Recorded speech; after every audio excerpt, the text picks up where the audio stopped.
ಇನ್ನು ಸೋಮವಾರಲ್ಲ ನಾಳೆನೇ ಇವರು ಕೋರ್ಟಿಗೆ ಹೋದರೂ ಕೂಡ ಅಚ್ಚರಿ ಇಲ್ಲ. ನಾಳೆ ರಜೆ ಇರುತ್ತೆ, ಪ್ರಶ್ನೆ ಬೇರೆ. ಆದರೆ ಏನೇನು ಕಾನೂನು ಪ್ರಕ್ರಿಯೆಗಳಾಗಬೇಕು ಅದೆಲ್ಲದಕ್ಕೆ ಸಂಬಂಧಪಟ್ಟಂಗೆ ಈಗಾಗಲೇ ಸಿದ್ಧತೆಗಳು ಕೂಡ ಇವೆ.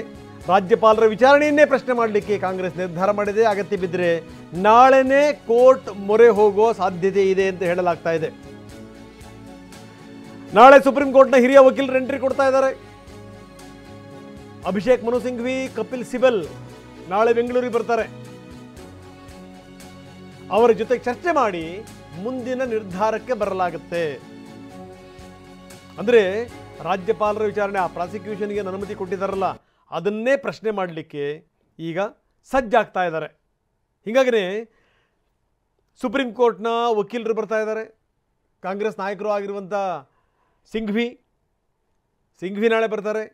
ಕಪಿಲ್ ಸಿಬಲ್ ಬರ್ತಾರೆ.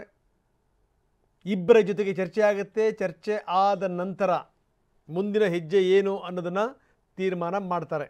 ನಾಳೆ ಕಾನೂನು ತಜ್ಞರ ಜೊತೆಗೆ ಸುದೀರ್ಘವಾಗಿ ಚರ್ಚೆ ಮಾಡಿ ಅದಾದ ಮೇಲೆ ಮುಂದಿನ ಹೆಜ್ಜೆಯನ್ನು ಇಡಬೇಕು. ಇನ್ನೇನು ರಾಜ್ಯಪಾಲರ ವಿಚಾರಣೆಯನ್ನು ಪ್ರಶ್ನೆ ಮಾಡಬೇಕು, ಅಥವಾ ಅದನ್ನು ನೀವು ತಡೆಯಾಜ್ಞೆ ಕೊಡಿ, ಅದು ರದ್ದುಗೊಳಿಸಿ ಅಂತ ಕೇಳಬೇಕು.